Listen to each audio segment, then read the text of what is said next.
It's called a preemption bill. It strips local government in the state of Texas from being able to govern. We're talking about things like water breaks, fracking bans, environmental procedures, ability to rule over healthcare, housing.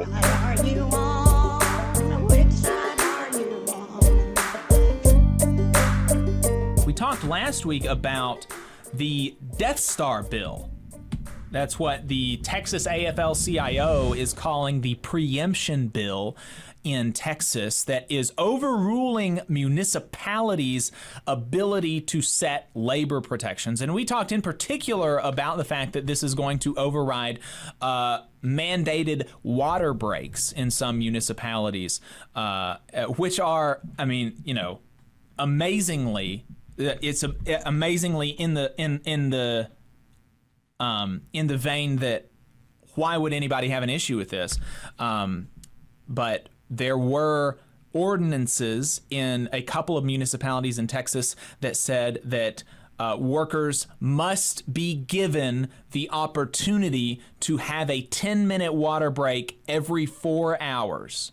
And so in reaction to this absolutely crazy, woke, liberal, communist agenda to make sure that workers in the Texas heat have water, really insane stuff that these people are doing, the Texas legislature signed a bill that's going to preempt municipalities' ability to do this kind of stuff and overrules it. So meaning that these protections are no longer going to be operable in these municipalities, and workers will no longer have that protection to get water breaks. I mean, it's insane. But it does go beyond that. And so David Griscom, who lives in Texas, he writes for Jacobin magazine occasionally. He was on the Majority Report yesterday talking about just how expansive this bill is. And so I took a couple of clips from that, from his appearance yesterday. And so let's play this first one, Adam. This bill was on September 1st. Those local provisions in cities like Austin and Dallas will go away. But it's so much broader than just the water break issue that I think it's really important breaking down what exactly this bill does, because the water break thing, is taking the headlines because it's so egregious, it's so clearly cruel and anti-worker. But this is everything, frankly, that this bill covers. So this was put forward by Dustin Burrows in the House, Republican from Lubbock, and it's called a preemption bill. And what that means is it basically preempts localities and local and city governments from being able to pass any kind of rule or legislation on things that state code covers. So we're talking about things like water breaks. We're also talking about things like fracking bans. We're talking about environmental procedures. We're talking about ability to rule over healthcare, housing. Basically, it strips local government in the state of Texas from being able to govern. And it's been presented as that. Dustin Burrows was being interviewed by this right-wing organization, and he said it's really a stay-in-your-lane bill. And a lot of these local politicians will be happy because it means that the only thing that they're really going to have to be worried about doing is filling potholes and not having to answer big questions about governance. And right, absolutely, I totally agree.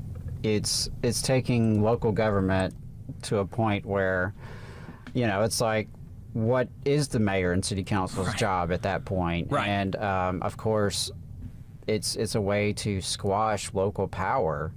It's easier to build power at the local level. It's easier sometimes to get reforms passed at the local level. Right.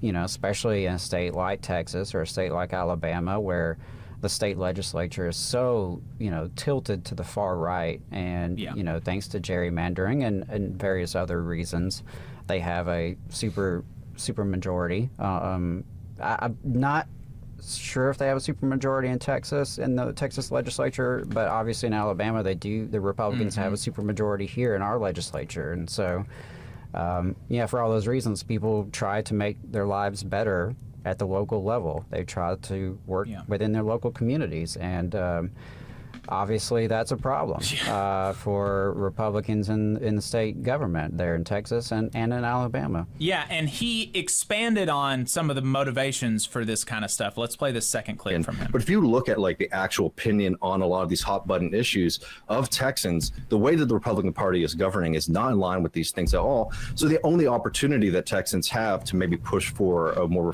politics that's more reflective of their values and ideas has been on the local level. And that's why the Republican Party, they've been spooked by the potential of good examples, right? If working in Austin is better than working in the county outside of the city, oh, that might be harmful for Republicans politically down the line. So this is an attempt not only to deny democracy, but also a response to a threat that they've been feeling that if, you can have more progressive politicians and policies in the major cities in the state, that might be threatening to their political power and legitimacy. I mean, and I feel like they might have lifted this a little bit from what is happening in Mississippi. I don't know if you followed that, but where the state legislature essentially has disempowered Jackson from doing a lot of things on a local city level, and is overriding the ability of cities and parts of their state that are more diverse, more non-white people, maybe more of organizing action happening in those areas and attempting to cut their legs off from under them. It is the definition of big government that they're supposedly hateful towards, but it's and it also, to return to your point about disempowerment, how disempowering is this, where you feel like you can't get involved on a local level in your city and try to advocate for positions that are going to help you, and that you're electing politicians that are supposedly representing you, but they don't have the ability to do so because of what Abbott and the Republicans on the state level are trying to do. I think those are really good points about that.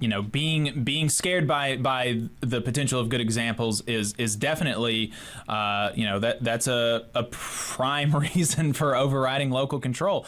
And but of course, this bill does not take away the municipality's ability to give tax breaks to companies to try to attract them to their municipality. It only inhibits their ability to protect the workers that are going to be actually doing the labor for the companies that they're going to try to bring there. And Emma's definitely right that this is not just isolated to Texas.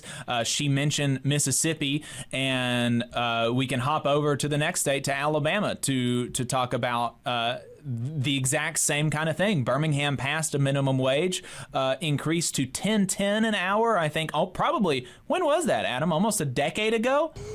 Now that you say it actually, it was back in 2015, maybe. Jeez. 2016, somewhere in that range, when we were doing that organizing. Yeah, so it's but Birmingham passed it before the organizing really took off here in Huntsville. Right, yeah. Right? Birmingham led the way, and there was a raise the wage movement there in Birmingham. They were able to push and get the city council and the mayor at the time to agree to raise the wage in Birmingham.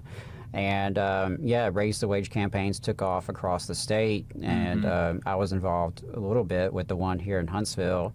And I felt like as soon as we were getting some momentum, as they pointed out earlier in the clip, they cut the legs out from underneath us and banned cities from even having the ability to do such a thing.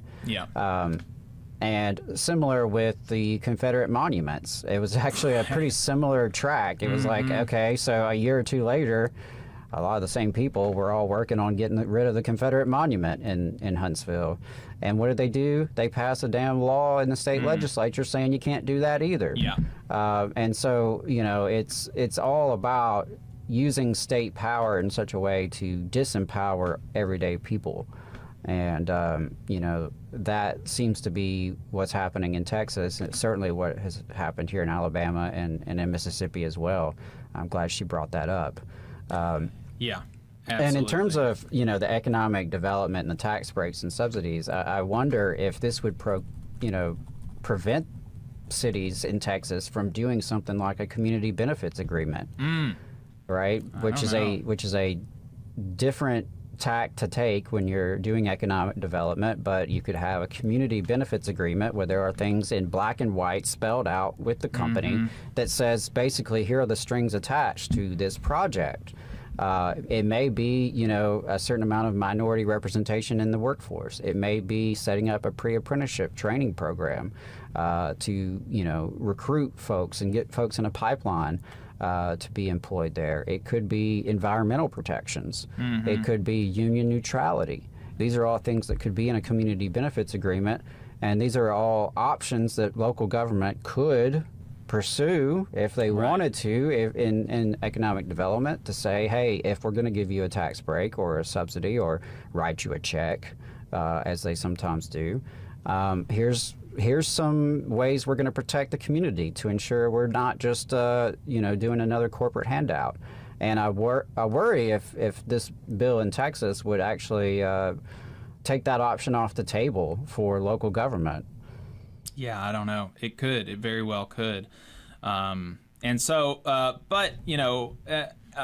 David opens his segment with saying that he likes to try to write about these issues in a way that explains how people can win, and so he wrapped up with a very similar message, I think, to what we promote on our show, which is why we're such big fans of David. David's great, and that it's not hopeless just because you can't pass ordinances in your city. That doesn't mean that you can't get water breaks, and so let's listen to how David wraps up. Okay, if the politics is blocked right now, it means that the fight has to go into labor. And, just because these things are blocked on the state level doesn't mean, on the political level, doesn't mean you can't win these things in contracts. So for Texans listening to this means it is critical that you support the institutions like the Teamsters, who are fighting for things like air conditioning and better protections for themselves,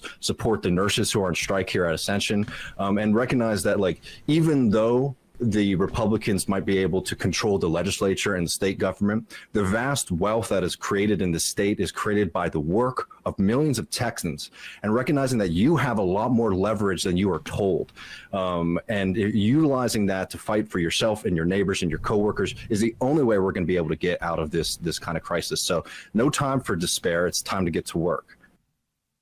Yeah, absolutely agree. Yeah, and I can't think of anything else to say on that. So that's as good a way to end that segment as any.